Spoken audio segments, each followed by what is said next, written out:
तो दोस्तों ऑरबिंदो फार्मा ने अपने क्वार्टर 3 के नंबर को डिस्क्लोज कर दिया है। तो चलिए देखते हैं क्या है क्वार्टर 3 के नंबर्स के अंदर। मैं आपको बता दूं कंपनी ने डिविडेंड देने की भी अनाउंसमेंट की है।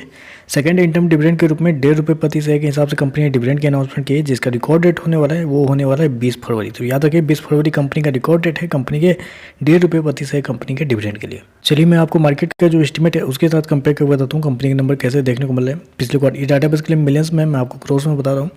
पिछले क्वार्टर में 7,219 करोड़ के आसपास का रेवेन्यू कंपनी ने जनरेट किया था। पिछले साल 6,407 करोड़ के आसपास, जबकि अभी देखें तो बढ़ के 7,351 करोड़ के आसपास कंपनी का जो रेवेन्यू है वो आपको जाता हुआ देखने को मिला। तो साल दर साल देखें तो साल दर साल कंपनी के रेवेन्यू के अंदर ऑलमोस्ट 15% के आसपास की तेजी आपको देखने को मिले। वहीं अगर क्वार्टर जाते हैं तो क्वार्टर कंपनी के रेवेन्यू के अंदर ऑलमोस्ट 2% के आसपास की तेजी है। तो क्वार्टर साल दर साल कंपनी का रेवेन्यू जो है वो आपको बढ़ता हुआ देखने को मिल रहा है। मैं आपको बता दूं कंपनी ने शो कितना किया है, 7,271 करोड़ का रेवेन्यू, जबकि मार्केट का अनुमान था इस क्वार्टर में कंपनी के रेवेन्यू को लेकर वो था 7,380 करोड़ के आसपास। तो आप कह सकते हैं जितना मार्केट का अनुमान था उसके आसपास ही कंपनी का रेवेन्यू आपको देखने को मिल रहा है। चलिए कंपनी के खर्चे क्या है वो देख लेते हैं।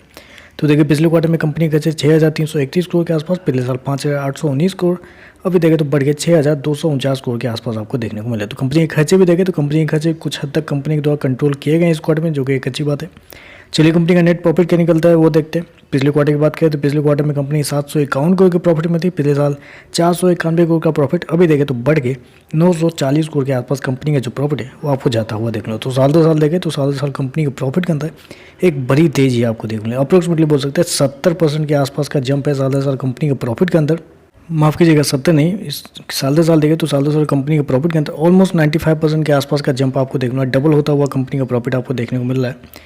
वहीं अगर क्वार्टर जाते हैं तो क्वार्टर भी कंपनी के प्रॉफिट के अंदर एक बेहतरीन तेजी आपको देखने को मिली। मैं आपको बता दूं कंपनी ने 939 करोड़ के आसपास का प्रॉफिट शो किया, जबकि मार्केट का अनुमान था कंपनी के प्रॉफिट को लेकर वो था 877 करोड़ के आसपास। तो आप कह सकते हैं मार्केट के अनुमान से कई ज़्यादा बेहतर कंपनी का जो प्रॉफिट है वो आपको देखने को मिल रहा है। चलिए कंपनी के ईपीएस क्या है वो देख लेते हैं। तो देखिए पिछले क्वार्टर में कंपनी का ईपीएस ₹12.83, पिछले साल ₹8.38, अभी देखें तो ₹16 के आसपास है। तो ओवरऑल अगर देखा जाए तो कंपनी के नंबर अच्छे ही देखने को मिले। रेवेन्यू वाइज कंपनी का रेवेन्यू बढ़ता हुआ देखने को मिला साल दर साल क्वार्टर दोनों, और मार्केट का जो एस्टीमेट था उसके आसपास ही कंपनी का रेवेन्यू आपको देखने को मिला है, और कंपनी का जो प्रॉफिट है वो आपको मार्केट के जो एस्टीमेट के उसको बीट करता हुआ देखने को मिल रहा है। तो चलिए बस आज के लिए बस इतना ही। वीडियो पसंद आए तो लाइक कीजिएगा, साथ में साथ चैनल को सब्सक्राइब जरूर कीजिएगा।